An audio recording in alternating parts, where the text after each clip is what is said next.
Alrighty, update on the SML. This is Jake Rodriguez's SML. We're gonna run this thing, and then we're going to put the other SML on, and we're gonna run the bejeebas out of that thing too. So I'm gonna do two at once. But of course, as goes the world of engine builders, let me show you what I run into. So we come over here, and the last couple engines I've heard just a little howl out of my dyno, and I thought, ah crap, it's probably getting a bearing that's going bad. We're gonna have to replace that. So basically start to go roll in Jake's engine in here and turn the absorber, and that thing is like, nope, it is not gonna make it any further. So you guys always have questions sometimes about how dynos or how absorbers work. Might as well show you, because this one's tore apart because it is broke.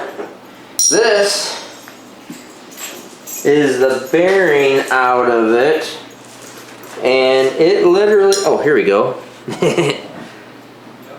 I don't even know how this is possible, but look at these. These used to be, those are ball bearings. Does that look like a ball bearing? Obviously it was a little more hurt than I thought it was, and that is the ball bearings out of that. So those are the bearings around the outer or the inner race. This is outer race. You had to weld this in there to pull it out. There was literally no bearings in here. So that is what's holding together this entire rear portion of the absorber. So now you might think, oh, well, crap, how's that all working? Well, wasn't working well, and obviously I'm going to have to replace the front bearings in this too. So we'll end up splitting this and taking here and replacing the front bearings too. But it's kind of a weird deal how this all works. When the bearings go bad, or if anything breaks in here, causes excessive load, believe it or not, if you understand how this all works, it doesn't affect the horsepower of the engine, because we're measuring how hard the engine is twisting this entire thing.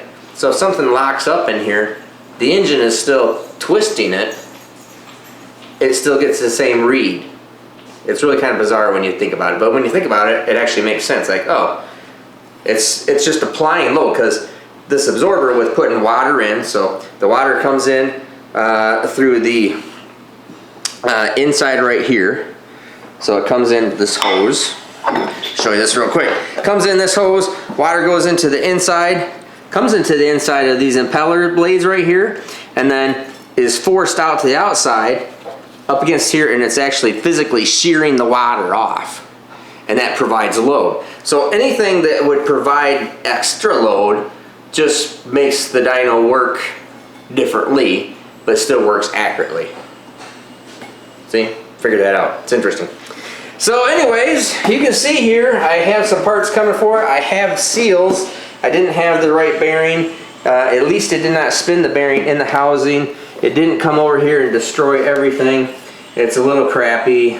It's got a little bit of grooving in it, but didn't destroy everything. So I'm not super disappointed there. I think we'll make everything right. I actually might just nope, can't do that. Well, I'm pretty much going to do nothing on this one except put new bearings in it. It loses probably a little bit of efficiency, but we can make up a lot of that little loss of efficiency by putting more water to it, basically. So I have a lot of water that we can put into these, a lot of water and a lot of pressure that we can put in there. You can see how it's all attached to the dyno stand. That whole absorber bolts into here. This is the load cell for it. If you want to see a little bit more on how this stuff works, that's the old load valve. So I think we're probably just going to probably convert everything over to the Dyno stuff on this dyno too, like it is on that dyno. So dyno number 2 over here, we got to get that thing back up and going. There's nothing wrong with the dyno. We just got to get the engine back up and dyno. So I got the Hemi over there, was getting after the SML this week, and figured out that this thing was dead. And so now we are going to replace all the bearings in this and all the seals in it, and get this thing all put back together. So should have those hopefully tomorrow. This is Thursday, so have them Friday. So we're going to be back on this thing next week for SMLs, and we're going to dyno both of the SMLs, and 3,000 is the minimum. Everything else above that is where we're after. So we're going to be plugging away at that, get this stuff fixed. Make sure you come back, like, subscribe, buy some cool merch. Speaking of merch, let's go over here. This is the other thing that we're building, and you can see boxes and boxes there. This used to be my office. Now it's my wife's office that has merchandise in there. But we are building this entire 500 square foot, so 12 by 50 foot merchandise room in here, so we can try to continue to fulfill merchandise in a fast, orderly fashion, and if somebody actually stops here, they can actually look through stuff and see it and pick it up.